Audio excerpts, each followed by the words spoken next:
안녕하세요. 한자 끝장 김수희입니다. 네, 오늘은 청할 청자로 바로 시작을 해볼게요. 이 청할 청자는요, 말씀 원자와 이 풀을 청자의 결합이죠. 푸르다라고 하는 뜻을 가지고 있죠. 풀을 청자. 그런데 이 푸르다라고 하는 뜻 외에 젊은이라고 하는 뜻도 가지고 있어요. 젊은이. 해서 이 젊은 사람이 윗사람에게 무언가를 부탁하면서 청을 한다 라고 하는 뜻에서 청할 청자가 되는 거예요. 참 재밌지 않나요? 우리는 늘 이전은 푸르다 라고 하는 이 뜻만 대부분 알고 계셨을 텐데요. 이 젊은이라고 하는 뜻도 있습니다. 해서 젊은이가 윗사람에게 말씀원자, 말로 부탁을 하면서 청을 한다 해서 청할 청자가 되겠습니다. 청을 하는 거니까 요구하다 라고 하는 뜻도 되겠지요. 요구하다. 해서 이 청자와 관련해서는 청혼이 있겠네요. 우리 결혼할 때 보통은 남성이 여성분한테 뭐 반지나 보석이나 이런 걸 주면서 나랑 결혼해 주세요 라고 청혼을 하잖아요. 네, 청혼이 있겠습니다. 그리고 무슨 행사 때 이럴 때 손님을 초청하잖아요. 이 초청이 상대방을 정중하게 모실 때 우리는 글을 써서 초청장을 보내면서 초청을 하잖아요. 어디 와주십사 라고 할 때. 예, 그래서 청혼과 초청을 챙겨갑니다.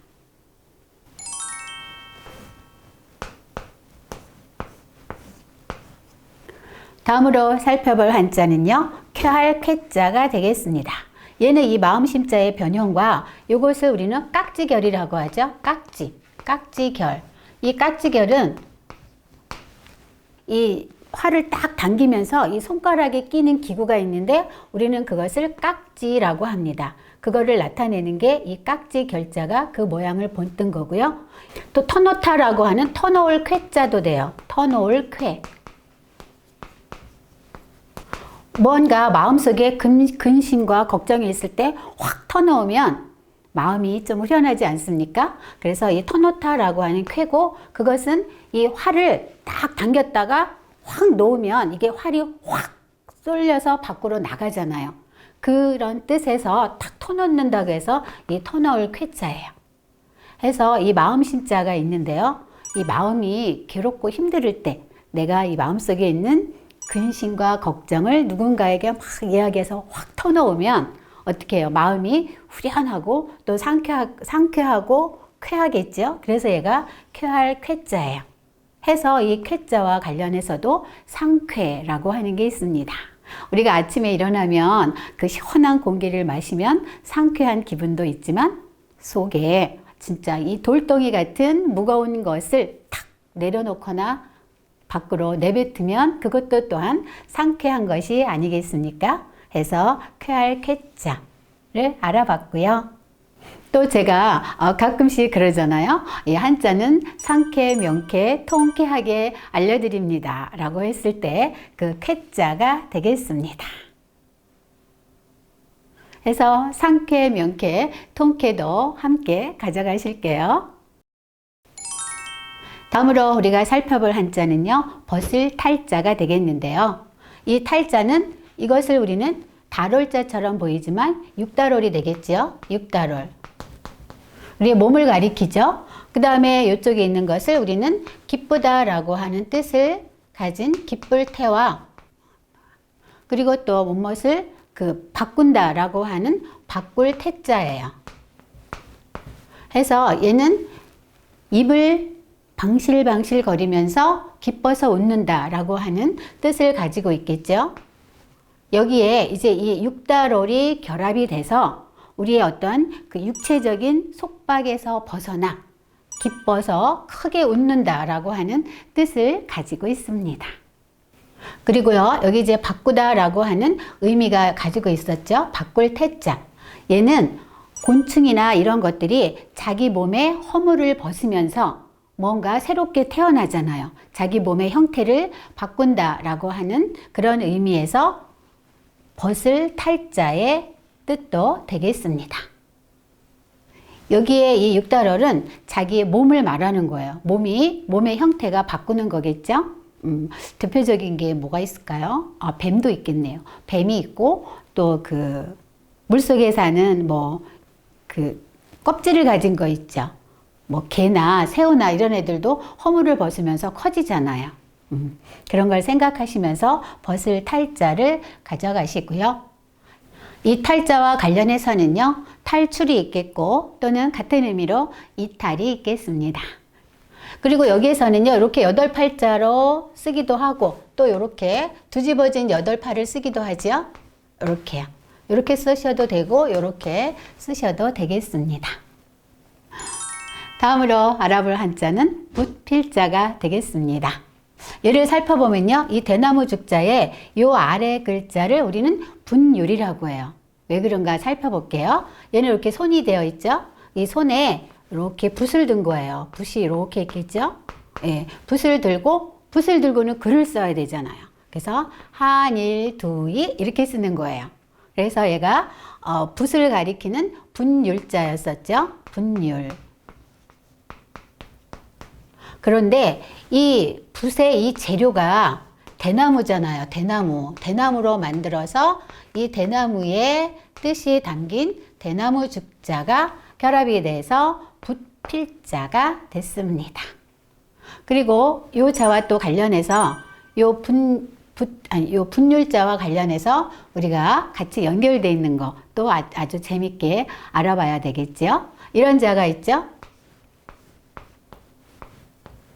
요것이 이렇게 날아간 것을 우리는 꼬리 없는 분율자. 저는 이렇게 말씀을 드립니다. 이런 건 전혀 없어요. 여러분한테 이해하기 쉽게 말씀드리기 위해서 꼬리가 잘려져 나갔기 때문에 꼬리 없는 분율자에다가 이렇게 말하다 라고 하는 의미가 첨가가 되면 우리는 이것을 글서라고 하지요. 붓으로 말하는 것을 글로 쓰잖아요. 그래서 글서가 되고요. 여기에다가 또 꼬리 없는 분율자의 글서에다가 이렇게 한일자가 결합이 됩니다. 그럼 이것은 우리는 아침단자가 되죠. 아침단. 해가 뜨니까 아침이 되겠죠. 해와 관련이 있습니다. 그러면 글 공부는 언제 해요? 낮에 하잖아요. 그래서 글 공부는 아침단, 낮에 해가 있을 때 한다 해서 얘가 낮주자가 되겠습니다. 그 다음에 이 낮주자에 이렇게 밭전자가 되면 이것은 무엇일까요? 네, 이 밭의 경계를 그린다 해서 이때는 그림화자가 되겠죠. 그림화자. 예, 재밌죠? 예, 손에 붓을 들고 있고 말을 하는 것을 글로 쓴다 해서 글서자. 아침 단자가 들어가면 글 공부는 낮에 한다. 그 다음에 밭전자가 들어가면 밭의 경계를 그림으로 그렸다 해서 그림화자. 예, 이렇게 점진적으로 한자를 기억하시면 아주 재미가 있습니다. 해서요, 여기서도 잠깐 요 글자와 관련된 부수가 무엇인지 여러분 궁금하시죠? 네, 한번 마음속으로 저랑 같이 해보실까요? 얘는 내가 말하는 것을 글로 쓴다 했잖아요. 그래서 얘는 부수가 뭐다? 가로왈입니다. 그리고 여기에서 이 낮주자, 이렇게 아침 단자가 있었죠? 아침 단자가 들어간 것은 해가 뜨니까 아침인 거잖아요. 그래서 이때는 부수가 해일자고요. 그 다음 이 그림화자, 이 밭전자가 들어간 것은 감 잡으셨죠? 네, 맞습니다. 밭전자가 부수가 되겠습니다. 재미있으시죠? 이 필자와 관련해서는요, 글을 아주 잘 쓰는 사람을 우리는 명필이다 라고 말씀을 하시잖아요. 예, 저는 졸필입니다. 그리고 또 이 글 쓰는 힘을 갖다가 우리는 필력이라고 하죠. 네, 명필과 필력을 함께 알아봤습니다.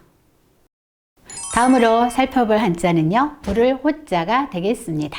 이 호자를 살펴보면 얘는 입구자와 요 우측 것을 우리는 어조사호라고 합니다.